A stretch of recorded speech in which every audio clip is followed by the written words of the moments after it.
यूं तो दुनिया में बड़ी बड़ी क्रांतियां हुई हैं, लेकिन नेपाल में जो कुछ हुआ वो इतिहास अलग तरह का बना गया।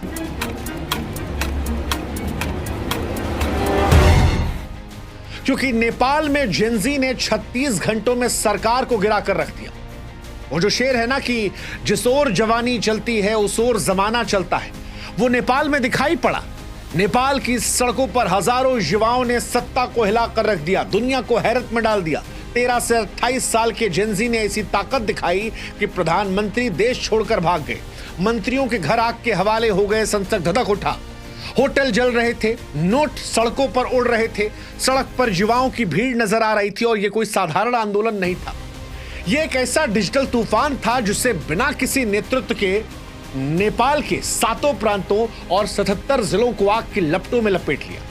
लेकिन सवाल यह है कि क्या इस आंदोलन ने नेपाल को अनाथ भी कर दिया? सवाल यह भी कि नेपाल अब किसका है, क्योंकि 17 सालों में 15 बार प्रधानमंत्री बदलने वाला नेपाल आज अनाथ खड़ा है। अनाथ क्यों कह रहे हैं? क्योंकि एक देश को चलाने के लिए 2 तरीके होते हैं, या तो लोकतंत्र का या राजशाही का।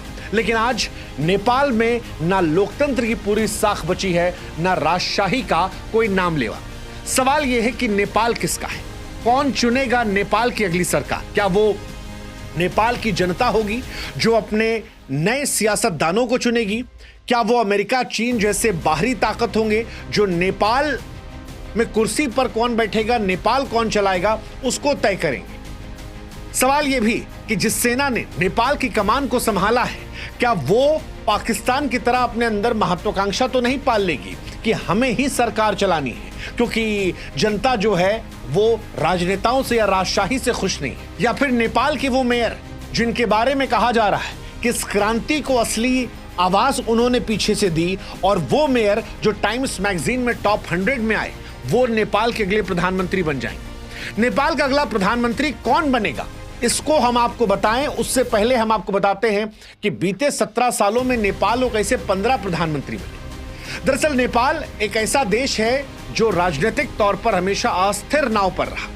2008 में नेपाल में राजशाही का खात्मा हुआ, देश ने लोकतंत्र अपनाया, लेकिन सत्ता की कुर्सी पर टिकना तब से किसी के लिए आसान नहीं है। 17 सालों में 15 प्रधानमंत्री, और यह आंकड़ा अपने आप में इस देश की राजनीतिक अस्थिरता की कहानी को बयां करता है। 2008 में पुष्प कमल दहल प्रचंड वो बनते हैं प्रधानमंत्री, 16-17 में बनते हैं, 2022 से 24 के बीच में भी वही रहते हैं।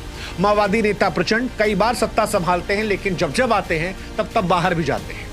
माधव कुमार नेपाल कम्युनिस्ट पार्टी के नेता, इनका कार्यकाल भी विवादों में रहा। झलनाथ खनाल 2011 में